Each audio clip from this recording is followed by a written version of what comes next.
The Eastern Ontario Local Food Portal just made shopping local even easier. Patrons and customers can simply go online, find their favourite local vendor, and even have it delivered straight to their door.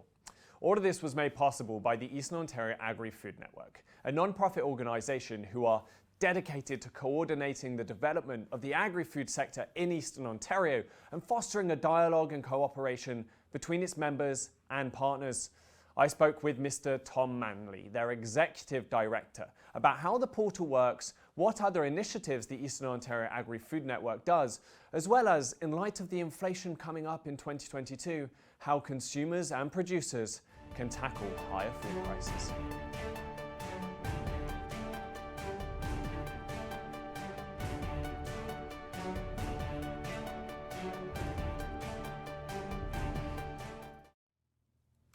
Mr. Manley, thank you very much for taking time out of your schedule to speak with us today. I think the best place to start is to sort of just dive straight into things.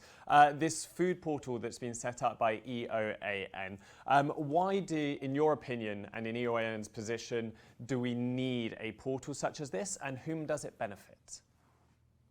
The main reason for a portal such as this is to bring people together into one location. The demand for local food is very strong. Consumers would love more product, more local product, more relationships.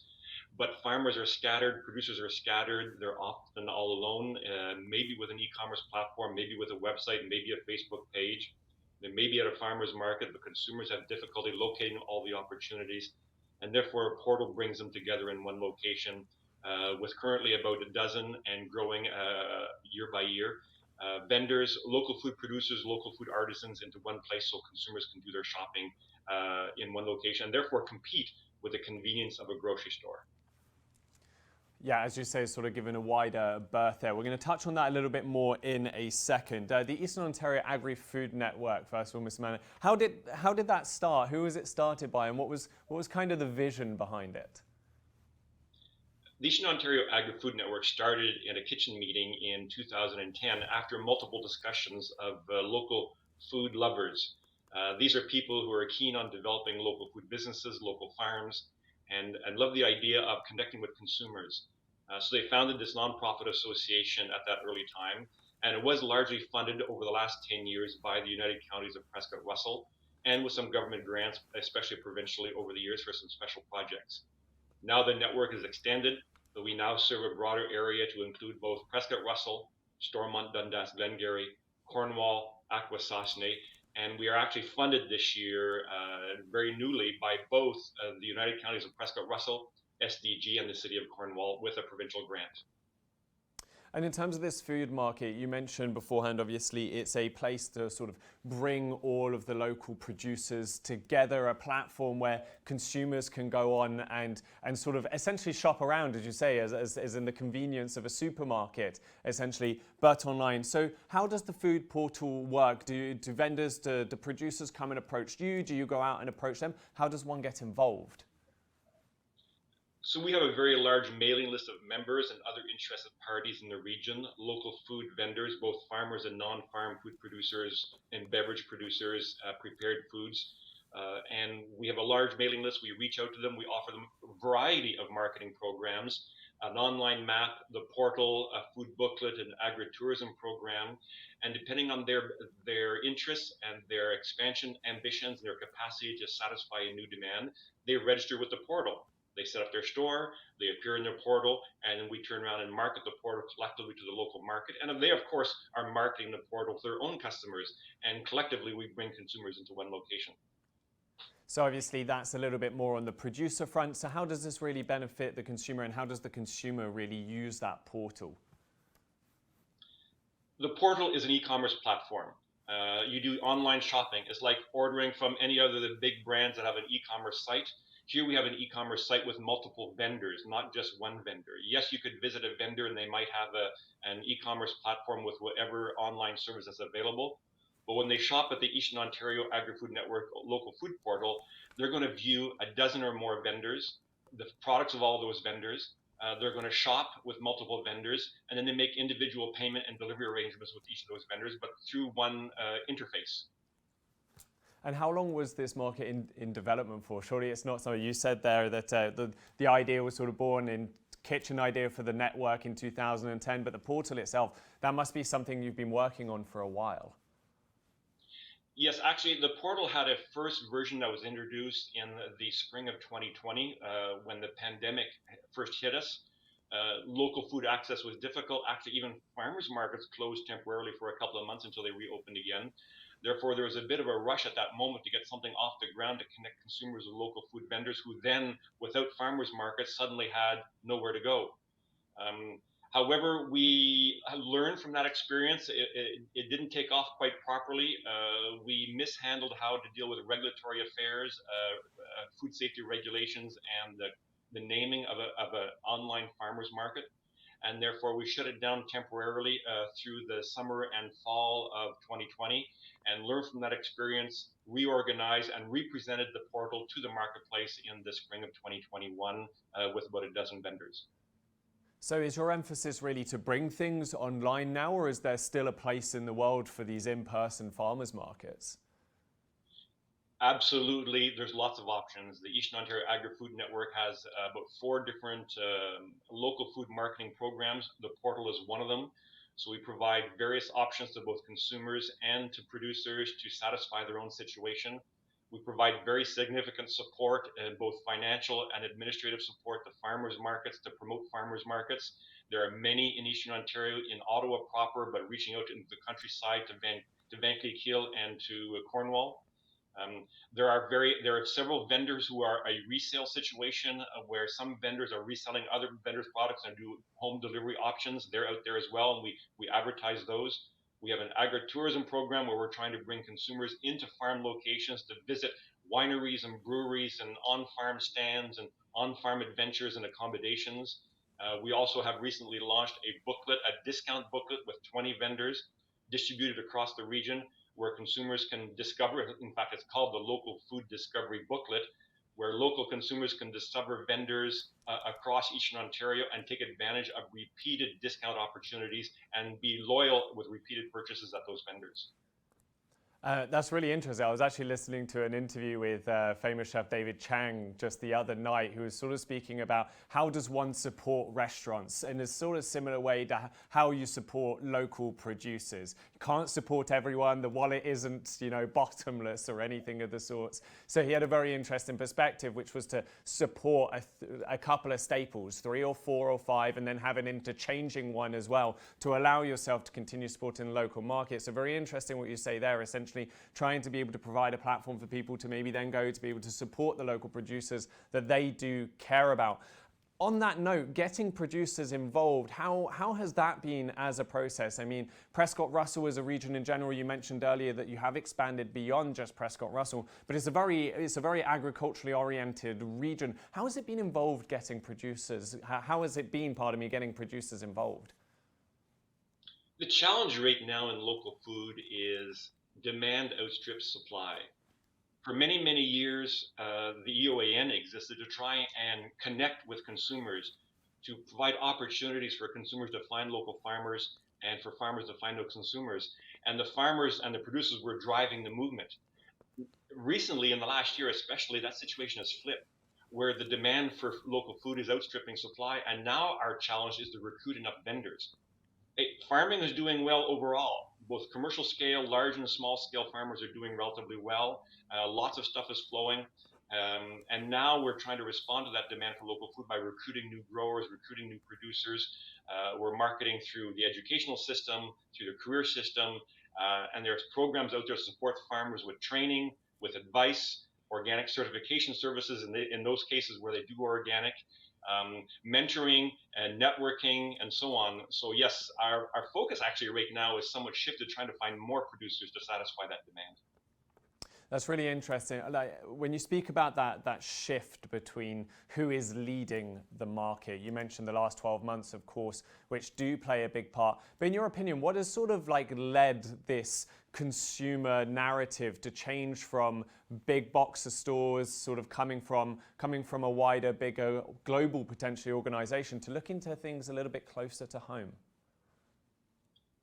This has been an ongoing development for many, many years. And I've been in the local food sector and organic sector personally in various ways for over 20 years.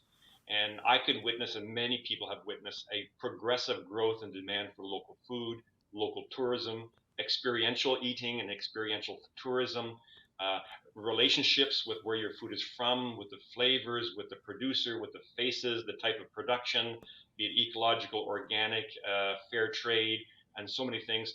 So for the last decades, in plural, consumers are paying more attention of where their food is coming from, how it's produced, what's in it, the nutritional value, the flavors, and the cultural connections. The pandemic, however, pushed it over the edge. It was already there, but the pandemic really woke people up into a greater number into sustainable sources. They've seen the supply chain interruptions internationally. They read about it now, how ports are clogged up. Supermarket shelves were empty, and there's some shortage now in the international supply chains for food. You can't get certain imports, and consumers are now even paying more attention to local food supplies that sustain the local economy, that sustain the environment, and that actually sustain the supply system going locally. And that is placing significant stress on the local supply system and keeping up with that demand. That's really interesting. You used the word sustain there, which is exactly the premise of my next question. We saw those supply and demand issues throughout the pandemic, as you said, with those supermarket shelves that were often found empty as products weren't able to come in because there were those disruptions. But with this increased demand for local food in local areas, that can't just be Prescott Russell. If it's happening everywhere, is it possible to sustainably meet that demand in every single small local sector? It has to be a progressive transition. No, we cannot wake up tomorrow morning and suddenly there are dozens of new farms supporting local consumers, dozen new abattoirs. There are choke points even in the local food system. Abattoirs are a big deal. It's hard to find space in an abattoir to slaughter chickens and beef and lamb and so on. It's hard to get processing. It's hard to find canning facilities. Even Eastern Ontario used to be a local producer of hops for the beer industry, and now hop producers are pretty rare. We used to be the breadbasket, but now the breadbasket became Western Canada. And so a lot of things shifted over decades to a centralized, large-scale supply system. And to shift that back is going to take time, and there's some pain coming with it. But the opportunities are there, and we're eager to talk to people who are prepared to invest in food farming and food processing on a local scale. You talk about things taking time there, absolutely. But in terms of when you look at that, trying to cast our minds into the future by these sort of decades that you're referring to as in decades to the past that it took to get to this point, when we start looking decades to the future, there are other big changes that are incoming. We're seeing a global sort of shift, especially in more Western markets, towards alternative forms of lifestyle, let's say, especially when it comes to the food we consume. And on top of that, we've got a rapidly advancing technology that are putting some sectors sort of out of business to a certain extent. We're seeing kitchens sort of having automated chefs. We're seeing automated service industry, and it's not beyond the realms of reality that's coming to the agricultural industry as well. So how does EOAN take that into consideration when trying to look at this progressive change over the next couple of decades? Technology was the foe for many years of the small farmer because technology allowed mechanization and large-scale industrialization of agriculture. But now I would say, and I would argue, and we're bringing to the attention of our members and our producers, that technology is now the friend of the small producers. You can have a very small-scale mechanical weeder that's doing the weeding in plots and small fields where the small-scale farmer couldn't handle it by hand and did not have the technology to do it. You can have small-scale now walk-in fridges, cooling systems, refrigeration, freezing systems, and so on. There are small-scale cooking systems, more and more mechanization and computerization. Computerization allows an ability to scale down and customization of small batches, which is really interesting. So we're now seeing a shift in industrialization where technology is now a friend of the small producer for miniaturization and scalability downwards in production systems with lower labor input. It's a really interesting side to that as well. I think we've done a very good job at covering a bit more of the economical benefits and side for both the consumer and sort of the producer there as well. In the EOAN's mandate as well, I remember I read something about the sort of social implications as well. Would you mind if I asked you to expand on sort of what that means surrounding food literacy and things like that, and why you consider that so important? there are two sides to any food coin. One side is the economic side, transactions. More people to buy more local food, everyone benefits, and the money stays locally, and it creates jobs, and it creates a sustainable local economy. The other side of that food coin is a social side. Can we ensure that through a local food economy that we can also provide food, local food, to people who are under financial stress for various reasons in different situations, cultural stresses, health stresses, and so on. We would like to see local food also be part of the local food economy. Very often, local food is distributed in a way and it's priced in a way that the more affluent in our society have access to it, both physical access, distance access by driving, and financial access. But we all want to see that the local food economy includes everyone, even those who are under financial stress. Therefore, the EOAN is reaching out to the local food security network, people who are helping folks with financial stresses gain access to local food, local flavors, local farmers, and we're actively involved in those discussions. I'm going into a meeting, in fact, this afternoon with the local food security sector to help design those systems and make sure that we support not only the affluent, but those under financial stress. And when we consider local, we often think of other words such as organic and things of the sorts, but that is also normally tied with more expensive prices. So in which way are EOAN looking to make that more affordable, as you say, for those living potentially in some food poverty areas? There are a number of ways to do this, and it's called design. It's one thing to say that we want to market food and improve the rate of return on investment for the farmer, improve the income for the farmer. And yes, we want to see that farmers are comfortably prosperous. This is no get-rich-quick scheme, I can assure you. That being said, though, we can design methods into the system. For example, bulk purchasing for the local food security sector, advanced ordering, warehousing capacity that provides food from medium and small scale producers into the local food security system, storage capacity for perishables, frozen products, meats, and so on. We don't want the food security system to only rely on the local retailer who has a long distance supply chain because they're suffering interruptions and they don't necessarily buy locally. We have to design systems in there, infrastructure and so on, to connect the food insecure with the food supply system locally. And how important is that, especially in a country like Canada that is so vast? It's very important because Canada, unfortunately, depends too much on international trade, in my opinion, where we want to supply the world with our food, but then we also end up importing a lot. For example, Canada has been known as a net food exporter. Well, that sounds good on the surface. That includes an awful lot of imports of things we could produce here. Many of our apples and tomatoes and hops and other things that are currently produced in Eastern Ontario, unfortunately are imported because our food system reorganized over many decades for scale, and therefore some people scaled up to export certain products such as soybeans and corn, and others had to import the replacements to cover those acres that were lost, therefore importing potatoes and carrots and tomatoes and hops and so on that can be, should be, and have been produced here in Eastern Ontario. Mr. Manley, that was a great look into sort of what EOAN do there themselves, as well as looking at that online market, online network that you are providing now for legal reasons. I'll take back that word I just used. But I just want to cast our minds together, considering I have you here as well and very well versed on the subject. I think a lot of people locally are going to be very aware of the news that's sort of coming out recently about the increased tax rates that are looking to affect the price of agri products. We know that dairy milk products are looking like they're going to go up by 8%, vegetables anywhere between 5 and 7% with inflation as well there. So looking towards the next year, how do you think that people locally can adapt the way in which they purchase their food, they consume their food, and the kind of meals they create to maybe offset this potential hit that they're going to have on their bank balance? Well, aside from the normal rate of inflation, yes, the food system, as every other supply chain in the world, is being affected by disruptions and various issues.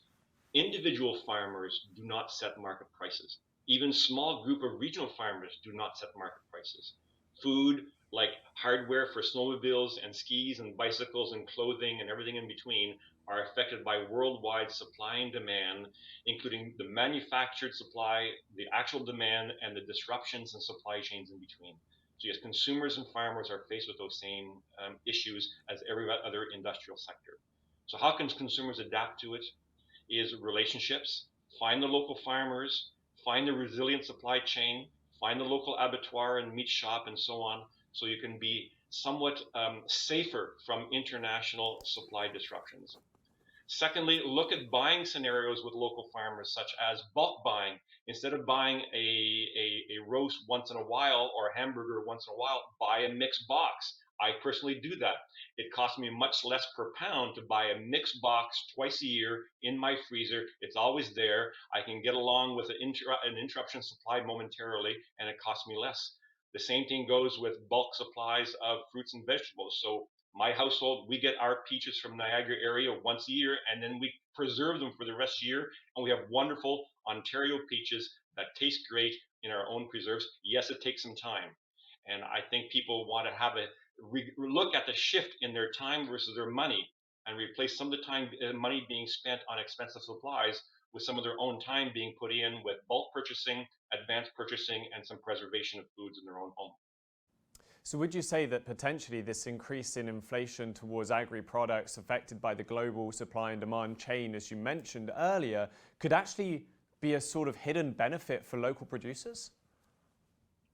Absolutely, because they can detect that consumers are wary of interrupted international supply lines. Consumers are paying attention to local supplies. Local farmers right now are largely sold out. They're running out of own production capacity and they're trying to scale up, but they're struggling with capital, they're struggling with labor, and we can talk about labor in agriculture. It's a common challenge as everywhere else, but they're trying to scale up. And we see new farmers coming into the farming system either as second, next generation farmers, kids who grew up in farms who are moving into a farming job, or second and third career farmers coming out of other sectors of the economy and taking over a livable farm and marketing produce, livestock, and vegetables to their own local consumers.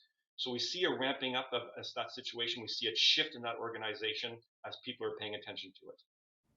Yeah, and you mentioned workforce there, which is one of the biggest issues. We know that there's a couple of local organisations looking to utilise immigration specifically to help supply that.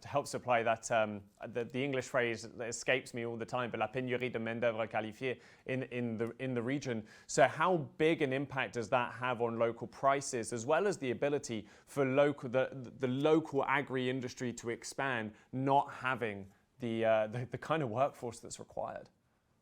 That's right. So I've spoken to operators, abattoirs, milk processors, farmers who are prepared to scale up, who would like to respond to that new demand and can't, and they're holding back for lack of labor. And that's a dilemma. Where are the people? Where are they? They're working somewhere. They're busy. They're busy with family. The COVID pandemic has forced a lot of people to stay home for various reasons. And the homeschooling situation of the last year with schools being closed or interrupted and quarantines happening and so on, the labor situation is interrupted for all industries, including agriculture. You've heard the news. We heard that St. Albert Cheese is short 25 workers, and I know other operators in a similar situation who don't have enough people, who lose people to more alluring jobs and better pay. So there is a very strong competitive situation for jobs right now, and farmers and food producers are suffering from it as well, not just international large-scale players. So we beg patience for the consumer. We beg patience for workers and for operators. We'll get through this. But yes, we are hurting for it. And what's the solution here? Because, I mean, as you said about the St. Albert cheese factory example themselves, I mean, it's not like they're not offering competitive pay or competitive remuneration packages in themselves, but especially a lot of young people are being drawn towards more urban areas rather than rural. So what is the solution for the agricultural industry here locally? Where can we look to try and meet that demand? Immigration, I believe, is going to be an important factor. Not just immigration to agricultural jobs, but also immigration to agricultural ownership and enterprises. I think Canada, with the pandemic, did take a pause and interrupted its immigration flow, and that's been a very, very important source of labor in this country, that immigration flow, but that was interrupted because of the how we say, the landed immigrant requirements for vaccines and fear of importing disease. And so that is being rectified. I understand the federal government is now making progress on that. And we've seen the doors reopen. The politicians have paid attention. But immigration is going to be an important part of the solution to agriculture, whether it be temporary or full-time workers and landed immigrants who can go into food jobs, but also purchase farms, even at the entry scale level, and purchase processing businesses, establish their own businesses, from retail to processing to delivery and primary production. So I think immigration is going to be an important solution to agriculture and agri-processing and agribusiness. And how could the government potentially make it a little bit safer for investors? Because I mean, like, no matter what, starting up a business always takes a certain amount of capital and it always takes a certain amount of risk. But how could the government potentially mitigate some of those risks to potentially try and encourage more people to set up more, as they say, mom and pop farms, essentially, in local regions? That's a very good question. Our organization works with some of the financial sector. One of our sponsors, for example, is Farm Credit Canada. And we see opportunities with Farm Credit Canada expanding their operations, their lending situation, their capital, not just into primary production farms, but also in the agri-food business, the agri-food processors. They're an important solution. We're also working with Fair Finance Fund here in Ontario, who are funding and lending and investing in small food businesses in rural areas. We have venture capital organizations who have modest and patient return on investment expectations, who are branching out. One of our members is the Equity Investment Fund out of the Kingston area, and they're looking for investment opportunities in the agri-food sector. So I think, generally speaking, the capital sources, investors, institutional and individual investors, see the food sector as a place to invest, see the food sector as being inflation proof and always disaster proof, because there's always a demand for food. People might pause traveling for a year or two, and the airline industry hurts for that matter, and the shares that go along with that. But the food sector is always a good place to invest. It requires more patience, maybe a lower expectation on rate of return, but it's a very safe place to invest because there's always going to be demand and supply for food. Very interesting topic there, and absolutely something that I'm sure, Mr. Manley, you and I are going to be able to sit down and talk about again, hopefully in the next 12 months. And you never know, we may have spurred someone into a new career listening to this. One can hope. I think the last thing I just want to do is to be able to give you the platform for the Eastern Ontario Agri-food Network here locally. How can people access it? How can producers get involved? How can consumers look to purchase? And the delivery system, how does that work? Sure. First of all, our best place to find it is our website, agro-on.ca. And under the menu of what we do, you'll see our marketing programs, how to reach the portal, how to find our online map of local producers, how to obtain a local food discovery discount booklet, and how, as both a vendor and a consumer, you can connect with other people. You can also find our training opportunities. We have a long list of training that we're referring from other suppliers of training, but also relationships with trainers that we're providing ourselves. For example, we're establishing a very good relationship with Collège La Cité in Ottawa for both training and business development and innovation and research opportunities for our members. So the first place to do is to go to our website. Fantastic. Tom Manley there, the Executive Director of the Eastern Ontario Agri-food Network. Thank you very much for your time, and thank you very much for listening to this episode of Insight. We'll see you again soon. Thanks and goodbye. Thank you for your interest. Take care.